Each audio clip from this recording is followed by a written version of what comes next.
முத்துசலம் Dharman YouTube channel நேயர்கள் அனைவருக்கும் என்னுடைய இனிய மாலை மற்றும் இரவு வணக்கம். சரியாக மாலை 5 மணி அளவில் இன்றைக்கு என்பது பதிவு செய்யப்படுகிறது. தமிழ்நாடு மற்றும் புதுவையில் தற்போதைய நிலவரப்படி குறிப்பாக தஞ்சாவூர், மதுரை, திருச்சி இந்த சுற்றுவட்டார பகுதியில் சில இடங்களில் இடியுடன் கூடிய மழைப்பொழிவு என்பது பதிவை கொண்டிருக்கிறது. மேலும் வரக்கூடிய மணி நேரங்களில் நீலகிரி, கோவை, ஈரோடு, சேலம், கரூர், நாமக்கல், திண்டுக்கல், தேனி இந்த மாவட்டங்களில் சில இடங்களில் கனமழையும், கோயம்புத்தூர், நீலகிரி உள்ளிட்ட மாவட்டங்களில் ஒரு இடங்களில் கனமுதல் மிக கனமழையும், கிருஷ்ணகிரி, திருப்பத்தூர், வேலூர், ராணிப்பேட்டை அந்த குறிப்பிட்டு சொல்லணும்னா வேலூர்லேருந்து கிருஷ்ணகிரி அந்த பெங்களூரை ஒட்டிருக்கக்கூடிய ஒசூர் இந்த மாதிரியான பகுதிகளிலும், தருமபுரி உள்ளிட்ட பகுதிகளிலும், கோயம்புத்தூர் உள்ளிட்ட பகுதிகளிலும், ஈரோடு உள்ளிட்ட பகுதிகளிலும், பவானி மேற்கு பகுதிகளிலும், ஈரோடு பொறுத்தவரையில் நிறைய இடங்களில் நல்ல ரெயின் இருக்கு கம்மிங் டேஸஸில்.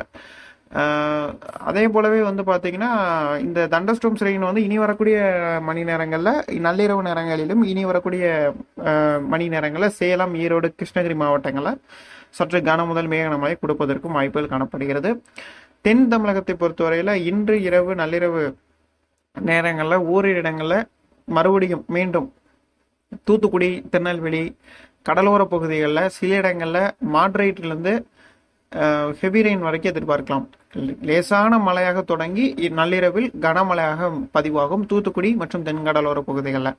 இந்த உப்பளம்லாம் இந்த வருஷம் பல கோடி அளவில் நஷ்டமாயிருக்கிறது. தூத்துக்குடியில் கிட்டத்தட்ட நிறைய உப்பளம் தொழிலதிபர்கள் நிறைய தொழிலதிபர்கள் இந்த வருஷம் பார்த்தீங்கன்னா மழை பருவந்தவரை மழைனால நிறைய பாதிக்கப்பட்டிருக்கிறார்கள். அவர்கள் தொடர்ச்சியாக என்கிட்ட முதலே கேட்பாங்க, எப்பயுமே ஜனவரியிலே கேட்பாங்க தூத்துக்குடியில் இருக்கக்கூடியவங்க. நான் என்ன சொல்லியிருந்தேன்னா, இந்த வாட்டி பருவந்தவரைய மழை மார்ச் மாதத்தில் இருக்கின்றத தெளிவாக சில தொழிலதிபர்கள்ட்ட இதில் அதே சிறிய அளவிலும் பண்ணுறாங்க, பெரிய அளவிலையும் பண்ணுறாங்க. அப்படி பண்ணும்போது அவர்கிட்ட தான் சொன்னால் அதே மாதிரி அவங்க காப்பாற்றிக்கிட்டாங்க. ஸோ சிலர் அந்த மாதிரி மழை வராது வரப்போதா அப்படின்னு பெரிய பெரிய நிறுவனங்கள்லாம் மிகப்பெரிய அளவுக்கு இழப்பீடு ஏற்பட்டிருக்கிறது தூத்துக்குடியை பொறுத்தவரையில்.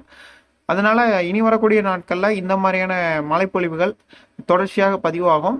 ஆனால் இனி வரக்கூடிய ஏப்ரல் மாதத்தை பொறுத்தவரையில் சற்று மழை என்பது தமிழ்நாடு மற்றும் புதுவையில் குறையும், மீண்டும் மே மாதத்தில் அதிகரிக்கும். தினசரி வானிலை அறிக்கை காலை 6 மணி அளவிலும், தினசரி வானிலை அறிக்கை மாலை 5 மணி அளவிலும் இரு வானிலை அறிக்கைகள் தினசரி பதிவு செய்யப்படும்.